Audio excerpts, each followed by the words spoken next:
सुकुम्बासीहरूलाई लखेटिदिए भो, मारिदिए भो, जे पनि गर्ने हो भने।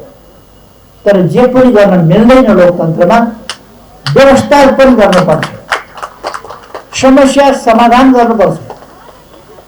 जहाँसुकै जाऊ, जेसुकै गर, खाए खाऊ, नखाए मर भन्ने सरकार हुँदैन।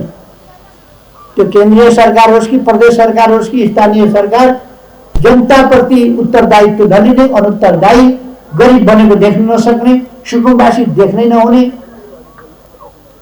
अनि मैले पोहोर परारको साथ पनि भनेको थिएँ, सुकुम्बासीका प्लास्टिक हालेका छाप्रा छन्, भत्काउन जान्छ डोजर। सुकुम्बासीका प्लास्टिकका छाप्रा भत्काउन डोजर जानुपर्छ, कर्कला फाड्न बन्चर लिएर जाने। सुकुम्बासीको समस्या समाधान गर्नु पर्यो, डोजर देखाउने होइन। सुकुम्बासीलाई डोजर गरिबले चलाउने हुन्। कुनै धनीले पुँजीपतिले डोजर चलाएको थाहा छैन, गरिबका छोराले डोजर चलाउने हो। तिमीलाई आफ्नै विरुद्ध डोजर चलाउन नलगाउनुहोस्।